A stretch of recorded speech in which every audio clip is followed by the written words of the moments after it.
Good evening guys, सभी को नमस्कार। आज का जो हमारा आर्टिकल है इंड्योरिंग ग्रेटनेस का, उसके बारे में है। ये 10 मार्च का आर्टिकल है और ये जो है, ये जो टेनिस प्लेयर है हमारे, दो तीन टॉप के जो टेनिस प्लेयर हैं जैसे कि राफेल नडाल, रॉजर फेडरर और जोकोविक, ठीक है, नोवाक जोकोविक, इन इन तीनों के बीच में कंपैरिजन को दिखाया गया और ये बताया गया है कि जोकोविक जो है वो किस प्रकार से एक बेटर प्लेयर है कंपैरिजन टू नडाल और फेडरर। जो लोग टेनिस देखते हैं उनको उन्होंने ये नाम पहले सुने होंगे, या आप लोगों ने करंट अफेयर्स वगैरह में भी ये नाम पहले कभी सुने होंगे, जो लोग कंपटीशन की तैयारी कर रहे हैं। ठीक, तो ये बेसिकली जो टोन है इसकी, ये काफ़ी ग्लोरीफाइंग है, काफ़ी मजेस्टिक है, बिकॉज इसमें काफ़ी ज़्यादा एक व्यक्ति के बारे में ग्लो करके या उसके बारे में बढ़ा चढ़ा के बताया गया है। ठीक है, तो इसकी टोन जो होगी वो ग्लोरीफाइंग कहलाएगी। ठीक है, और इसको हम लोग शुरू करते हैं वन बाय वन। ठीक है, तो हमारा जो पहला है एंड्योरिंग ग्रेटनेस, जो पहला वर्ड लिखा हुआ आप लोग देख पा रहे होंगे। ठीक है, एंड्योरिंग जो फर्स्ट वर्ड मैंने हाईलाइट किया उसके आगे देखो, इसमें तीन तीन कलर, तीन चार कलर यूज़ किया मैंने। ठीक है, इसमें जो ये एक्वा ब्लू कलर है ये तो सब्जेक्ट को दिखा रहा है, और जो पर्पल कलर है ये वर्ब को दिखा रहा है। इसके अलावा जो ग्रीन कलर है ये कोई अदर ट्रिक होगी वर्ड में, या रूल होगा, या फिर वोकेब होगी, इसके लिए दिखा रहा है। तो एंड्योरिंग का मतलब गाइज एडजेक्टिव है। ठीक है, एडजेक्टिव है, एडजेक्टिव के पहले लिखा हुआ है एडजेक्टिव भी होता है, मतलब एंड्योरिंग का तो लॉन्ग लास्टिंग और परसिस्टिंग। किसकी? ग्रेटनेस, ग्रेटनेस एक नाउन है। ठीक है, तो ग्रेटनेस नाउन है और ग्रेटनेस से पहले जो लगा हुआ है वो एडजेक्टिव है, जिसका मतलब लास्टिंग है या फिर परसिस्टिंग है। ठीक है, आगे अगर हम देखें तो इसमें किसकी ग्रेटनेस के बारे में बात की जा रही है वो आगे इस क्वेश्चन में आपको दिया हुआ है। ठीक है, तो इसमें नोविक जोकोविक के बारे में बताया गया है। ठीक है, आगे देखते हैं क्या कह रहा है। इसकी जो सब हेडलाइन है वो देखते हैं। तो इसमें लिखा हुआ गया, सेकेंड जो पॉइंट है हमारा, कि Djokovic seems ready to chase down records in men's tennis held by Federer and Nadal. जो जोकोविक है वो, ऐसा लगता है, सीम का मतलब जो पर्पल में लिखा हुआ है सीम, इसका मतलब वर्ब है ये। सीम्स, ऐसा प्रतीत हो रहा है कि तैयार बैठा हुआ है, ready to chase down. Chase down का मतलब होता है गाइज किसी को क्रैक डाउन कर देना, किसी का शिकार करना या किसी का पीछा करना, इस तरीके से। ठीक है, तो उसको चेज डाउन करने के लिए बैठा हुआ है। किसको? जो रिकॉर्ड्स क्रिएट किए हैं। किसने क्रिएट किए हैं रिकॉर्ड्स क्रिएट? जो मेंस टेनिस में रिकॉर्ड फेडरर ने क्रिएट किए हैं और राफेल नडाल ने क्रिएट किए हैं, उनको वो चेज डाउन करने के लिए जो है बैठा हुआ। आप लोगों ने देखा होगा जो चेज डाउन है वो अपने आप में क्या है, एक फ्रेजल वर्ब का काम कर रही है। ठीक है, नेक्स्ट देखते हैं आगे अगर हम बैठे। तो among the big three in the men's tennis, ये जो अमंग जो आता है गाइज वो बेसिकली प्रपोजिशन है, और प्रपोजिशन अमंग दो से ज़्यादा किया जा रहा है, इसलिए तीन लोग हैं इसलिए अमंग का इस्तेमाल किया गया। दो लोगों के लिए बिटवीन का इस्तेमाल किया जाता है। तो चूंकि तीन लोगों की जो मेन टेनिस है, कौन कौन से लोग हैं? जो नोवाक जोकोविक है, ठीक है, has been the last appreciated by fans, least appreciated by the fans and followers. भाई ये जो तीनों लोग हैं, फेडरर है, नडाल है और ये जो जोकोविक है, इसमें सबसे ज़्यादा अप्रिशिएशन जो है, सबसे ज़्यादा चर्चा जो है, अप्रिशिएशन का मतलब मैं आपको दिखा देता हूँ। अप्रिशिएशन का मतलब होता है जो वैल्यू कम की गई। किसकी वैल्यू कम की गई है? जो अ, जो वैल्यू कम की गई किसकी? नो जोकोविक की कम की गई है। किसके द्वारा कम की गई है? फैंस के द्वारा और उसके फॉलोअर के द्वारा। ठीक है, if Roger Federer's wizardly has elevated the sports to unseen levels aesthetically, ठीक है, Rafael Nadal's rugged artistly has stretch its to athletic extremes. आगे क्या कह रहा है? राफेल रॉजर फेडरर जो है, रॉफर्ड फेडरर का जो स्किल है, जो विजार्डली, यहाँ पे वर्ड लिखा हुआ है गाइज, इस विजार्डली का मतलब एक बार आप तो देख लो। जो रफ इसका विजार्डली का मतलब होता है मैजिशियन एक तरह से, या हाईली स्किल्ड पर्सन भी हो सकता है। ठीक है, वैसे विजार्ड का मतलब तो जादू या जादूगर होता है। ठीक है, ये नाउन की तरह काम करता है, लेकिन यहाँ पे ये एडवर्ब की तरह काम कर रहा है। ठीक है, क्योंकि इसमें एल वाई, विजार्डली अगर होगा तो एडवर्ब की तरह काम कर रहा है, यहाँ पे विजार्डली लिखा हुआ है। ठीक है, नाउन की तरह काम कर रहा है। तो रॉजर फेडरर का जो जादू है, हैज़ एलिवेटेड, एलिवेट मतलब एक तरह से बढ़ाया है। क्या करा है उसने? स्पोर्ट्स के जो अनसीन लेवल्स हैं, है ना, ऐसे लेवल्स जो कभी ने देखे नहीं थे या सोचे नहीं थे, उन लोगों को, उन लेवल्स को एस्थेटिकली, एस्थेटिकली का मतलब होता है बहुत ही आर्टिस्टिक तरीके से, बहुत ही स्किलफुल तरीके से उसने उसको बढ़ाया है। ये तो रॉजर फेडरर की बात कर रहे हैं। फिर अगर सॉरी, फिर राफेल नडाल की अगर हम बात करें तो उसने भी रग्ड किया है। Artistry has stretch it's athletic stream. भाई देखो, रॉजर फेडरर ने अनसीन लेवल तक बढ़ाया है, एलिविएट किया है, और राफेल नडाल ने रग्ड किया है। रग्ड करने का मतलब क्या होता है गाइस, वो देखो आप लोग, मतलब डिफ़िकल्ट टू स्ट्रॉन्ग, ठीक है ना, मतलब जिसको बहुत ही स्ट्रॉन्ग तरीके से, बहुत ही हार्ड तरीके से, जो ना आर्टिस्टिक तरीके से जो उसको कैप्चर किया है ना, और उसको स्ट्रेच किया है, स्ट्रेच होता है खींचा है, उस लेवल को खींचा है और उसको एक्सट्रीम लेवल तक लेके गया है। कौन? Rafael Nadal. तो रॉजर फेडरर भी लेके गया है और राफेल नडाल भी लेके गया है। आगे अगर हम बात करें थोड़ा सा अब जोकोविक के बारे में, तीन, चूँकि आर्टिकल तो तीन लोगों के बारे में डील कर रहा है, तो जोकोविक, जो लिखा हुआ है, Djokovic elastic genius has travelled the space in between and has at times been offset by the uncourt demure and grinding style of play। भाई क्या कर दिया है इन लोगों ने, एक बार देखा पहले जरा मीनिंग देख लेते हैं। स्ट्राल्ड का मतलब होता है गाइज ऑक्यूपाई करना, ठीक है, ठीक है, ऑक्यूपाई करना, बिटवीन किस चीज़ के बारे में, स्पेस ऑक्यूपाई के between has and times been offset. Offset का मतलब होगी गाइज एक तरह से compensated for increase in salary was offset by high inflation. Offset का देखते हैं बराबर कर देना। देखो होता क्या, ये बताना क्या चाह रहा है कि जो जोकोविक है ये बेसिकली जीनियस है ना, और काफ़ी ज़्यादा स्पेस कैप्चर कर रहा है, किन से, राफेल नडाल से भी और इससे, लेकिन इसका जो ऑफसेट है, ऑफसेट का तो इसका जो ऑफसेट इसका बिहेवियर है या अनकोड बिहेवियर है, डिमन्योर का मतलब होता है गाइज बिहेवियर या एटीट्यूड, वो काफ़ी ज़्यादा ग्राइंडिंग है। ग्राइंडिंग का मतलब बहुत ही ज़्यादा हार्श है, बहुत ही ज़्यादा नॉइजी है। मतलब ये क्या करता है, ये जो जोकोविक कभी कभी कोर्ट में, मतलब फील्ड के ऊपर कोर्ट में ये कभी कभी चिल्लाने लग जाता है या गाली गलौज की लैंग्वेज यूज़ करने लग जाता है, ठीक है। तो उसके लिए ये चीज़ जो है ना, वो स्पेस जो है ना कवर हो जाता है, वरना देखा जाए तो जो जीनियस है वो उनसे ज़्यादा ही है, किन से, राफेल नडाल से और रॉजर फेडरर से। बट ऑन मंडे, लेकिन मंडे को क्या हुआ, मंडे को when a 33 years old embarked upon a record of 311 week at the top of the ATP single ranking. ठीक है भाई, मंडे को ये देखा गया कि जो 33 साल का ये जोकोविक है, 33 साल का जोकोविक की बात हो रही है, इम्बार्क्ड अपॉन के क्या मतलब होता है वो भी देख लेते हैं एक बार। इम्बार्क्ड ऑन भी होता है गाइज, अपॉन भी होता है, दोनों ही होता है, ठीक है। इसका मतलब कमेंस करना होता है, ठीक है ना, एक तरह से तोड़ना होता है या एक तरह से जारी रखना होता है। एंटर करना भी हो सकता है इसका, ठीक है, एंटर करना किसी चीज़ में। तो इसने एंटर किया एक रिकॉर्ड में। किस प्रकार का रिकॉर्ड था भाई, ये रिकॉर्ड था एक्चुअली 311 हफ्ते से मैं लगातार 311 हफ्ते में लगातार जो है वो टॉप पे बने रहने का रिकॉर्ड था, ठीक है, at the top of the ATP singles, ठीक है।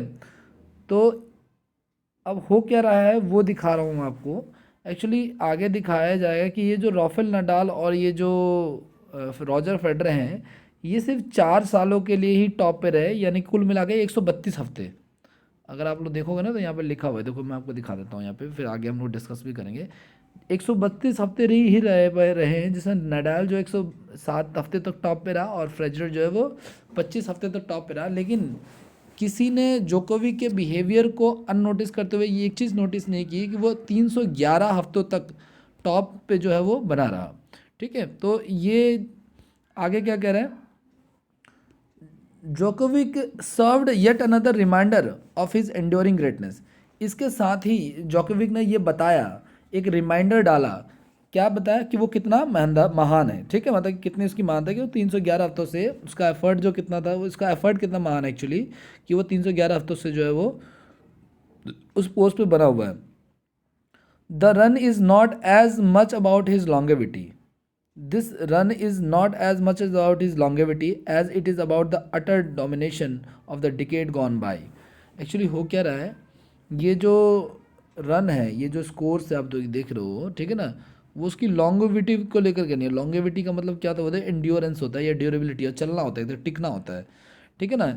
मतलब ये सिर्फ लॉन्गेविटी की बात नहीं है, इसकी डोमिनेशन, यानी कि उसकी एब्सोल्यूट, उसकी जो पूरी की पूरी जो ताकत जो उसने लगा रखी है, और वो कब से बना हुआ है, लगभग डेकेड से बना हुआ है एक्चुअली, है ना। डेकेड का मतलब ये हो गया गाइस कि अगर आप 311 जो 312 जो भी इसने 311 हफ्तों से जो बना हुआ है ना, इसको आप कन्वर्ट अगर करते हो ना, तो एक साल में एक्चुअली बनता है 55 वीक ही बनते हैं एक साल में। तो आप तकरीबन तकरीबन 8-10 साल हो जाता है। 8-10 साल से इसके टक्कर का मतलब कोई व्यक्ति अभी आया ही नहीं है। तो उसकी जो लॉन्गेविटी है, उसकी जो ड्यूरेबिलिटी है, वो उसको काफ़ी ज़्यादा बना के रखा हुआ है और उसने उसको जो है डिकेड से, यानी कि दशकों से, डिकेड का मतलब दशक होता है, सेंचुरी मतलब तो शताब्दी होती है, तो डिकेड तक उसने उस चीज़ को जो है मेंटेन करके रखा हुआ है। ठीक है, आगे अगर हम बढ़ते हैं, Federer first reach the top in 2004 and Nadal in 2008। Federer जो है, रॉजर फेडरर जो है वो पहली बार टॉप पे पहुंचा था, कब पहुंचा था? 2004 में पहुंचा था, जबकि नडाल जो है वो 2008 में पहुंचा था। यहाँ पे एक जानने वाली बात ये है गाइज कि कभी भी दो सब्जेक्ट अगर जुड़ रहे हों डायरेक्ट एंड से, देखो फेडरर यहाँ है, नडाल यहाँ है, दोनों के लिए सिंगल वर्ब रीच्ड एक ही जगह पे आई हुई है और एंड से पहले लगा दी गई है, ठीक है ना। Federer first reached top in the top in 2004 and Nadal in 2008। ठीक है, ऐसा किया जा सकता है। ठीक है, अब एक कंसेप्ट यहाँ पे रीच का आता है, रीच को भी हम देख लेते हैं। रीच जो है वो, जब आपको देखो रीच के दो तीन मतलब होते हैं गाइज। एक तो रीच का मतलब होता है कहीं पे पहुंचना, ठीक है, तो जब कहीं पे पहुंचने का सेंस होता है तो ये कभी भी जो है वो आ, मतलब कि उस विदाउट प्रपोजिशन यूज़ होता है। जैसे मैंने लिखा राम हैज़ रीच्ड दिल्ली, ठीक है ना, राम हैज़ रीच्ड दिल्ली यहाँ पे लिखा हुआ है मैंने, ठीक है। लेकिन अगर कुछ अचीव करने के सेंस में है या कहीं पे बरकरार रहने के सेंस में है तो उसके साथ रीच के साथ फॉर का इस्तेमाल किया जा सकता है ना। Ram is working hard to reach for the top, है ना, वहाँ पे रीच के साथ फॉर लगा क्योंकि वो टॉप पे बने रहना चाहता है। और एक होता है गाइज रीच आउट टू, इसका मतलब होता है ये किसी की फ्रेंड्स के हेल्प के लिए निकलना या पहुंचने के सेंस में आ सकता है। Ram reach out to his friends for help, है ना, कहीं किसी के पास पहुंचना मदद के लिए किसी और सेंस में यूज़ किया जा सकता है। तो रीच के दो तीन मतलब होते हैं। विदाउट प्रिपरेशन अगर किसी डेस्टिनेशन के लिए आता है तो, विद प्रिपरेशन अगर किसी पोस्ट को होल्ड करो, कोई अचीवमेंट है इस प्रकार से, तो ठीक है, ये सारी बातें। आगे अगर हम बढ़ें तो but since the time the Serb first scaled the peak only July 4 2011। भाई सर्ब का मतलब जो सर्बेरियन है, मतलब कि ये जो जोकोविक है बंदा, ये बेसिकली सर्बिया से बिलोंग करता है, तो उसको वहाँ के नागरिक को सर्बेरियन कहते हैं।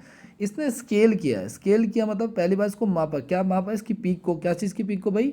वो जो मतलब कि जुलाई 2011 में पहली बार जो था ना ये टॉप में आया, मतलब कि ये जो सर्बेरियन था जिसका नाम जोकोविक है वो, ठीक है।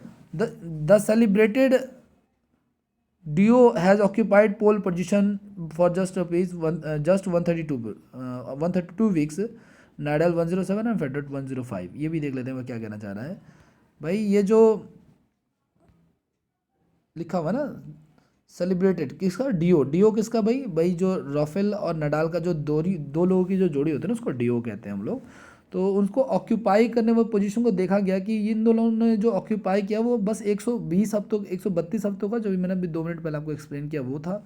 उसमें नडाल 106 था और फेडरर जो था वो 25 वीक्स के लिए था।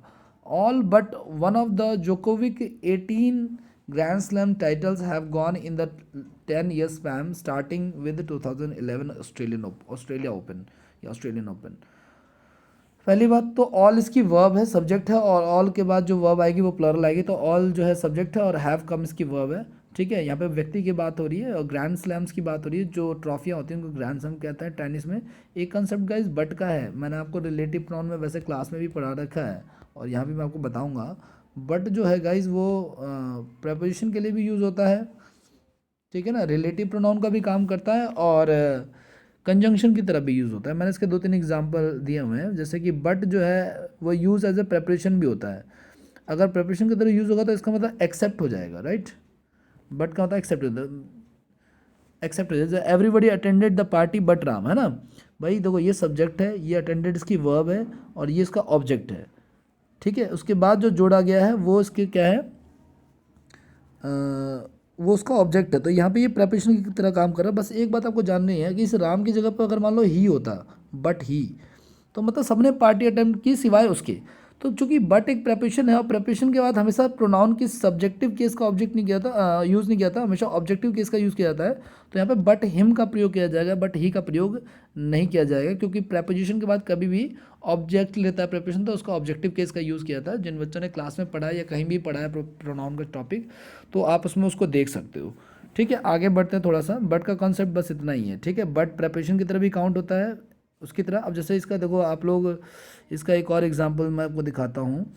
देखो ये जो लिखा हुआ है मैंने यहाँ पे थर्ड वाला, कौन सा? But she is but a child, pardon her. मतलब यहाँ पे जो है ना ये एडवर्ब का काम कर रहा है, क्योंकि एडवर्ब जो होता है वो, देखो यहाँ पे मतलब हुआ ओनली, जब बट जो है वो एडवर्ब का काम करेगा तो उसका मतलब ओनली होगा, मतलब she is only a child, वो सिर्फ एक बच्ची है और उसको पार्डन कर देना चाहिए, तो माफ़ कर देना चाहिए, ये एक सेंस बनता है गाइज। लेकिन यहाँ से एक ग्रामर का सेंस ये भी निकलता है कि यूजुअली आपको पता है कि चाइल्ड एक नाउन है और नाउन से पहले यहाँ पे बट आया हुआ है और बट यहाँ पे एडवर्ब है। चूँकि नाउन से पहले एडजेक्टिव आता है, एडवर्ब नहीं आता है, लेकिन देयर आर सम एडवर्ब्स जो कि नाउन से डायरेक्ट पहले आ जाते हैं, जैसे कि only is one of them. Only एक ऐसा एडवर्ब है जो कि नाउन से पहले डायरेक्ट आता है, only you can do this, ठीक है ना। यहाँ पे नाउन हो या प्रोनाउन हो, जो सब्जेक्ट तरह काम कर रहा है वो नाउन या प्रोनाउन हो सकता है, तो वहाँ पे ये चीज़ आई है, ओनली आ सकता है, ठीक है। ओनली मैं बार बार क्या बता रहा हूँ, 100 बात की एक बात फाइनल एक बार फिर से बताता हूँ मैं आपको कि ओनली जो है वो एक एडवर्ब है और एडवर्ब नाउन से पहले नहीं आता है, लेकिन ओनली आ सकता है, ओनली एक एक्सेप्शन है इसका, ठीक है। और इसके अलावा मैं आपको बता दूंगा इस, तो ये जो ये बट है ये रिलेटिव प्रोनाउन का भी काम करता है, ये क्लास में भी मैंने डिस्कस किया। Monica wants nothing but a house of, यहाँ पे तो खैर वैसे कंजंक्शन का काम के लिए सेंस में मैंने लगाया है यहाँ पे, ठीक है। बट अ हाउस ऑफ, तो कंजंक्शन का काम क्या होता है, सेंटेंस को जोड़ना, आगे भी एक सेंटेंस है पीछे भी एक सेंटेंस है, तो conjunction is a word which connecting two sentences basically, but preparation is a word which connecting two nouns, ठीक है। तो पार्टी और राम को जोड़ने के लिए एक वर्ड लगाया पीछे उन्होंने, राम, ठीक है। तो रिलेटिव प्रोनाउन का एग्जांपल मैं कभी आगे आएगा तो आपको ज़रूर दूंगा, आगे बढ़ते हैं, ठीक है।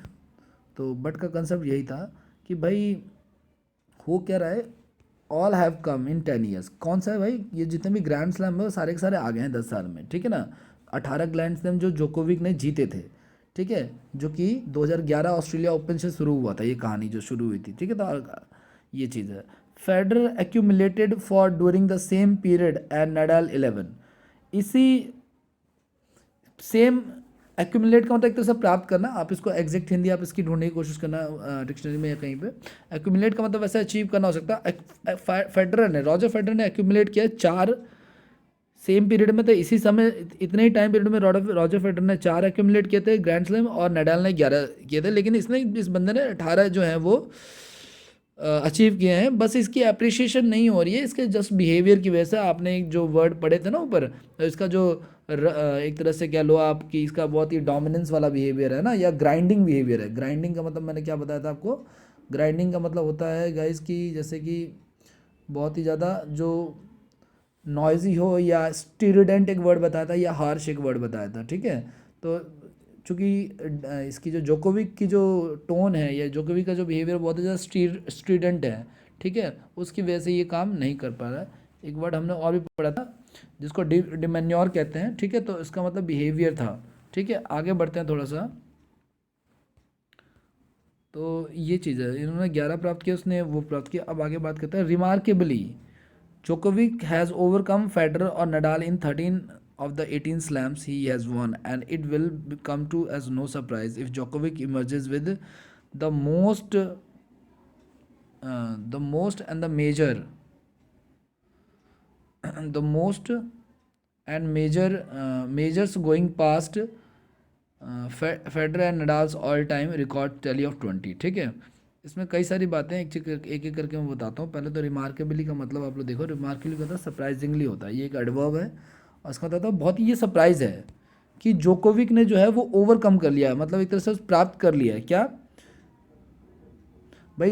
फेडरर और नडाल के मिला के 13 ग्रैंड स्लैम है, जबकि जोकोविक के कितने हैं, जोकोविक के 18 हैं, ही हैज़ वॉन 18 उसने जीते हैं। It will come as no surprise, ये कोई सरप्राइज की बात नहीं है, ये कोई आश्चर्य की बात नहीं होगी। इफ़ जोकोविक, अगर जोकोविक इमर्ज कर जाए, उभरे with the most major going past Federer and Nadal's all time record of 20, मतलब एक ये सरप्राइज़ की बात नहीं होगा अगर जोकोविक जो है इमर्ज करे। इमर्ज का मतलब होता है एक तरह से दिखना या प्रतीत होना। इमर्ज फ्रॉम का होता है देखो इमर्ज के 2 मतलब हो सकते हैं गाइज। एक तो इमर्ज का मतलब होता है किसी कहीं से निकलना एक तरह से, ठीक है। वैसे निकलना सेंस होता है आइडिया का, दिमाग से निकलना भी इमर्ज हो सकता है, या किसी जगह से निकलना भी इमर्ज हो सकता है। अगर जगह के साथ निकल रहा है गाइज तो इमर्ज के साथ फ्रॉम का यूज़ किया जा सकता है। जैसे Ramesh finally emerge from his room, ये रमेश जो है अपने रूम से निकल गया है। लेकिन इमर्ज विद का मतलब होता है गाइज किसी आइडिया से निकलना। दोनों प्रोनाउन का यूज़ किया सकता है। यहाँ पे फिलहाल इन्होंने इमर्ज विद का प्रयोग किया है क्योंकि यहाँ पे आइडिया दिया जा रहा है। क्या आइडिया दिया जा रहा है कि ऐसा सरप्राइज हो सकता है, नहीं सरप्राइज़ की बात नहीं है, गोइंग पास का मतलब होता है गाइज किसी को पीछे छोड़ देना एक तरह से, ठीक है ना, किसी को टेक ओवर कर लेना है या ओवरकम कर लेना है।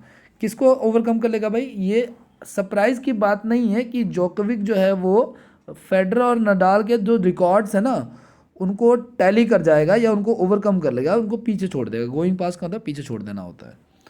आगे की अगर हम बात करें थोड़ा सा, बियॉन्ड स्टैटिस्टिक्स, बियॉन्ड स्टैटिक मतलब आंकड़ों के उस पार, आंकड़ों के अलावा। A case can be made, a case can be made का मतलब होता है गाइज, एक तरह से आप देखोगे तो a case can be made को हम लोग लिख सकते हैं टू टू सपोर्ट समबडी, है ना। एक आंकड़ों के अलावा जो है किसी को सपोर्ट करना, इसमें लिखा हुआ है, आपको मैं दिखा देता हूँ, ठीक है। नोट्स जो यहाँ पे लिखे आ रहे हैं वो आपको दिख जाएंगे। तो to make a case for someone का मतलब होता है टू सपोर्ट समबडी, या किसी का फेवर करना। आंकड़े जो है ना किसका फेवर कर रहे हैं? आंकड़े तो जो है वो जोकोविक का फेवर कर रहे हैं। To the most complete player of the era, कि वो इस एरा का, इस युग का सबसे जो है कंप्लीट प्लेयर है, काफ़ी ज़्यादा जो है सफल खिलाड़ी है। His game built on fleet foot movement. Fleet foot का मतलब होता है गाइज, फ्लिट फुट का मतलब आप लोग देख लो, फ्लिट फुट का मतलब होता है बहुत ही ज़्यादा एगाइल होना, बहुत ही ज़्यादा निम्बल होना, बहुत ही ज़्यादा क्विक होना, ठीक है। तो फ्लिट फुट का मतलब ये होता है, और मतलब उसकी जो गेम है वो बनी हुई है फ्लिट फुट, बहुत ही तेज़ी से चलने वाली, है ना, बहुत ही मूवमेंट से, और फ्लैट स्ट्रोक, काफ़ी ज़्यादा स्ट्रोक्स करती है। ये जो वर्ड्स लिखे हुए हैं ये बेसिकली स्पोर्ट्स के लिखे हुए हैं। डेप्थ ऑफ, ठीक है ना, काफ़ी गहराई से खेलती है। Both depth of both wings and a solid serve, बहुत ही ज़्यादा सॉलिड सर्विसेज होती हैं, बहुत ज़्यादा स्ट्रॉन्ग सर्विसेज होते हैं। स्टार्टिंग में बहुत ही स्ट्रॉन्ग तरीके से खेलता है ये सारी चीज़ें जो तारीफें उसकी बताई गई हैं। एक तो कि फ्लीट फुट है, फ्लीट का मतलब, फ्लीट फुट मतलब बहुत ही ज़्यादा अगाइल, जो मैंने आपको बताया आपको, है ना, बहुत ज़्यादा तेज़ी से चलने वाला, ठीक है। स्ट्रोकिंग बहुत जल्दी करता है ना, बहुत तेज़ से भागता है, बहुत तेज़ से स्कोर करता है, ठीक है। डेप्थ ऑफ बोथ विंग्स, है ना, तेज़ी से काम करता है, बहुत ही स्टार्टिंग में बहुत ही सॉलिड सर्व करता है। सर्व का मतलब यहाँ पे बेसिकली सर्विस से है, एक तरह से कह सकते हो आप, ठीक है। तो his game is just about the perfect for modern day all court tennis. उसकी जो गेम वो जो खेलता है वो आज के मॉडर्न डे के हिसाब से बहुत ही ज़्यादा परफेक्ट है, टेनिस के हिसाब से बहुत ज़्यादा परफेक्ट है। जस्ट अबाउट का मतलब होता है गाइज ऑलमोस्ट एग्जैक्टली परफेक्ट होना किसी चीज़ के रिगार्डिंग। तो ऑलमोस्ट परफेक्ट है या एग्जैक्टली परफेक्ट है मॉडर्न डे के कोड के हिसाब से, ठीक है। आगे अगर हम बढ़े थोड़ा सा, over the 10 years, over the year sorry, ये वर्षों में भी जो बीते वर्ष गए, his combination has been chiselled to perfection. उसका जो कॉम्बिनेशन है, उसका जो ये जो समन्वय है, तालमेल, कोऑर्डिनेशन है, वो चिसल किया गया। चिसल का मतलब होता है तराशना एक तरह से, ठीक है। चिसल के और क्या क्या सिनोनिम हो सकते हैं, सॉरी, चिसल के और क्या क्या सिनोनिम हो सकते हैं वो मैं आपको दिखा देता हूँ। चिसल का मतलब होता है गाइज स्कल्प्ट करना, ठीक है, क्रेव करना, तराशना, एक तरह, मैंने तराशना हिंदी में भी लिख दिया यहाँ पे, ठीक है, तराशना भी होता है। तो चिसल टू परफेक्शन, परफेक्शन की तरफ बढ़ रहे हैं, मतलब वो खुद जो है ना, उसका जो कॉम्बिनेशन है, उसका जो सब कुछ सारी चीज़ें हैं, वो किस तरह बढ़ रहा है, वो एक तरह से खुद को ही तराशे जा रहा है वो व्यक्ति, तभी इतना कामयाब हो रहा है। Making him the preeminent force must not just on the hard courts at Melbourne and New York where he was a combined 12 crowns, but even on the hallowed grass at the Wimbledon, where he has trumped in 5 of the last 9 editions, ठीक है। Federer's grass court majesty notwithstanding, ठीक है। इसको एक बार देखते हैं वो क्या कहना चाह रहा है। Making him the preeminent force, pre eminent का मतलब क्या होता है गाइज? ग्रेटनेस होता है, अनमैच्ड एक्सेप्शनल होता है, मतलब उसकी जो ये सारी खूबियाँ हैं, इसकी जो सारी तारीफ़ें हैं, ये बहुत ही अनमैच्ड है, मतलब उसके मुकाबले का कोई भी नहीं है, ठीक है।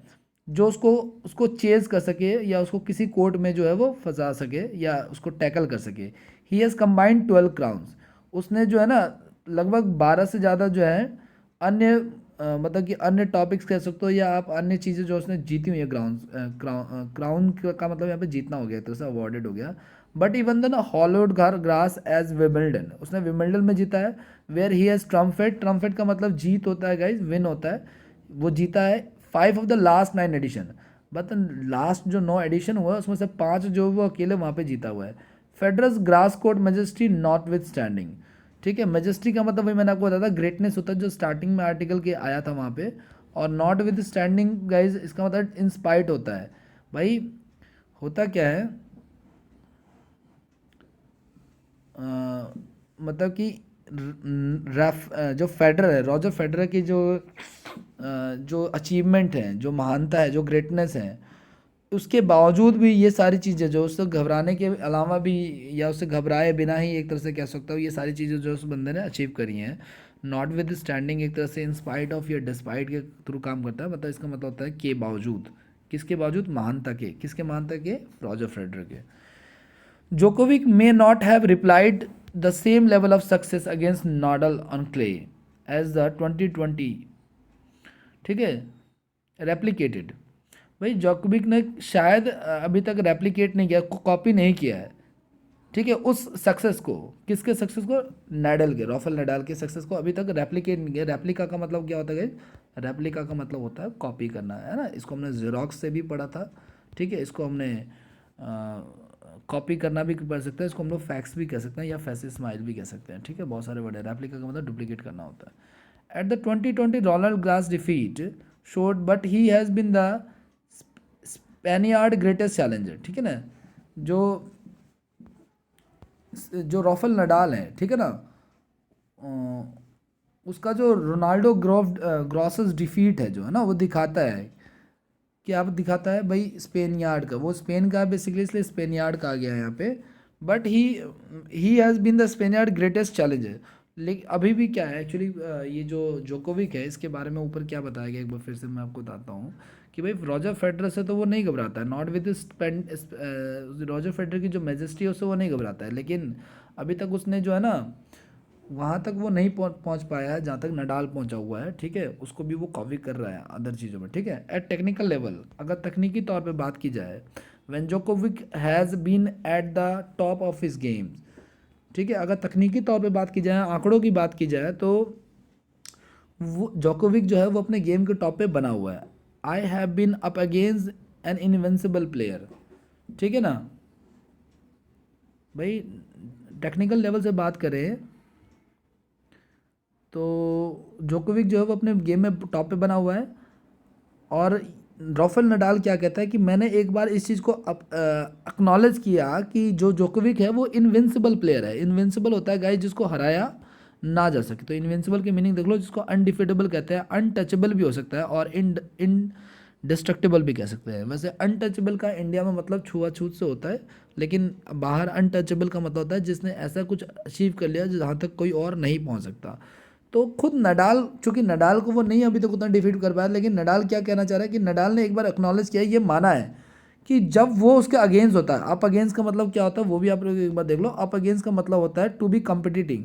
जब वो खुद जोकोविक को फेस कर रहा होता है तो उसको लगता है कि वो ऐसे खिलाड़ी को फेस कर रहा है जिसको हराना बहुत ही ज़्यादा मुश्किल है, ठीक है।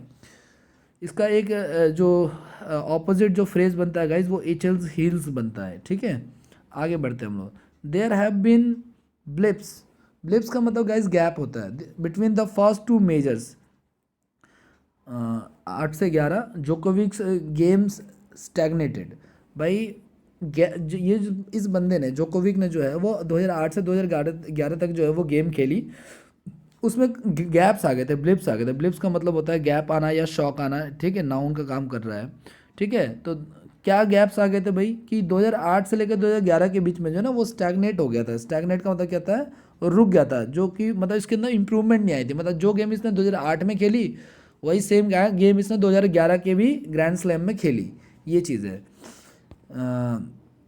And for the 2 years after winning 2000 French open, और उसके 2 साल बाद जब उसने फ्रेंच ओपन खेला 2016 में, ही वॉज इन वाइल्डरनेस, वो जंगल में चला गया। वाइल्डरनेस का मतलब होता है गाइस यहाँ पे एक तरह से अज्ञातवास पे चला जाना। तो इसका मतलब फॉरेस्ट भी होता है, और इसका मतलब एक तो फॉरेस्ट भी होता है इसका मतलब, ठीक है, वाइल्डरनेस का होता है। और एक होता है इन अ मेस स्टेट, जब कोई ख़राब स्थिति में होता है या काफ़ी मैसिव वे में होता है तो उसको कहते हैं वाइल्डरनेस, ठीक है, नाउन का काम कर रहा है। तो हुआ क्या कि भाई ये जो 2008 में जो उसने गेम, एक बार जोकोविक जो है था पहले 2008 में, तो 2008 में जो गेम खेली वही उसने 2011 में खेली, इंप्रूवमेंट उसमें आई नहीं।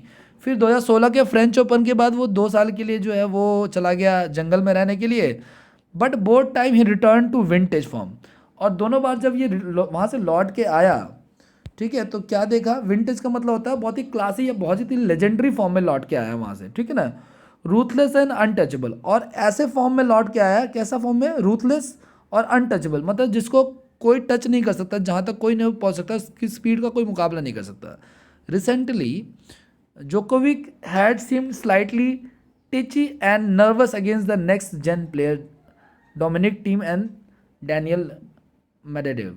क्या कह रहा है, जोकोविक जब वहाँ से आया ना तो थोड़ा सा टिची था। टिची का मतलब एक बार देखोगे आप लोग तो टिची का मतलब होता है बहुत ही ज़्यादा इरिटेटेड, अनॉयड, शॉर्ट टेम्पर्ड। जब वो वाइल्डरनेस से लौट के आया ना, जब वो जंगल से लौट के आया एक्चुअली, तो उसने देखा क्या कि एक तो बहुत ज़्यादा उसका बिहेवियर जो था वो बहुत ज़्यादा इरिटेटिंग हो गया था, बहुत ही ज़्यादा गुस्से वाला, बहुत ही जो बैड टेम्पर्ड हो गया था। दूसरा ये दिखता था कि वो थोड़ा बहुत नर्वस भी दिखता था। किसके अगेंस्ट, जो नए नए प्लेयर, जब वो वहाँ से लौट गया था, जो उन्होंने नए प्लेयर को देखा, एक तो ये थाईमैन एक नया प्लेयर है और ये डैनियल एक नया प्लेयर है ना, डैनियल ये मेडेडेव।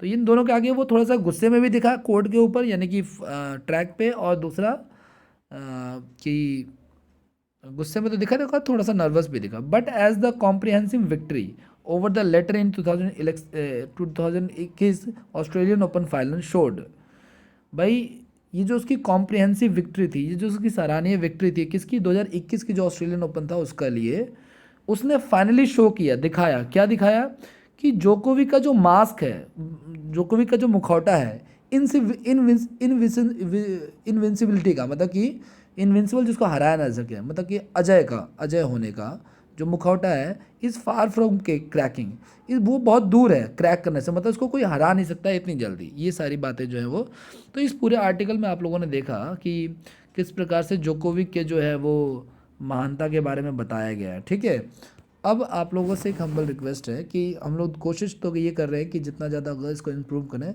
एक मेरी आप लोगों से रिक्वेस्ट है, इसको जितना ज़्यादा हो सके प्लीज़ स्प्रेड आउट करो। ठीक है, कहने की जरूरत ना पड़े, अच्छे बच्चों की तरफ से उसको स्प्रेड आउट किया करो आप लोग। ठीक है, काफ़ी ज़्यादा मेहनत चल रही है, मैं भी बहुत ज़्यादा टाइम अब निकाल के कोशिश कर रहा हूँ कि ये वीडियोस बनाऊँ, और ऑलमोस्ट रेगुलर ही हूँ। ठीक है, आने वाले टाइम में हम इसमें और भी ज़्यादा क्विजेस करेंगे, और भी ज़्यादा क्वेश्चन टैग या वन वर्ड वगैरह या वोकैब वगैरह को कवर करने को कोशिश करेंगे कि कवर हो जाए, ताकि आपके जो भी कंपटीशन में आप बैठो उसके लिए हेल्पफुल हो। ठीक है, तो तब तक के लिए इसकी आप लोग समरी ज़रूर लिखना अपने घर पे, जो भी ये कॉपी जो भी मैंने मेंटेन करवाई है क्लास में। और बच्चे जो पढ़ रहे हैं वो ध्यान रखना भाई कि सिर्फ वीडियो देखने से नहीं होगा, आप लोग टेलीग्राम पे या व्हाट्सएप पे जैसा भी होगा, आप फेसबुक के थ्रू जो है मुझसे पहले इस आर्टिकल को एनालिसिस करो, एनालिसिस करने के बाद जो है आप लोग इसको फॉलो अप करने की कोशिश करो। ठीक है, मतलब तब वीडियो देखो, खुद से पहले एनालाइज करो, उसके बाद वीडियो देखने की कोशिश करो। डायरेक्ट वीडियो देखने का कोई फ़ायदा नहीं है। और पर डे का डेट डाल के और आर्टिकल का नाम डाल के उसकी वोकैब लिखने की कोशिश करो। इससे आपकी इंग्लिश काफ़ी ज़्यादा इंप्रूव होगी। बुकिश लैंग्वेज से आप इंग्लिश में पूरे पूरे मार्क्स नहीं ला सकते, ठीक है ना, 100% नहीं ला सकते, क्योंकि ये लैंग्वेज है, कोई मैथमेटिक्स नहीं है कि ताकि आसानी से ख़त्म हो जाए। ठीक है गाइस, तो इसको ख़त्म करते हैं। आने वाले टाइम में हम इसमें वन वर्ड वगैरह भी डालेंगे, ताकि सभी लोग इसमें इंटरेस्ट और ज़्यादा अच्छे तरीके से ले सकें। तब तक के लिए सभी को नमस्कार, सलामत रहिए सभी लोग, धन्यवाद।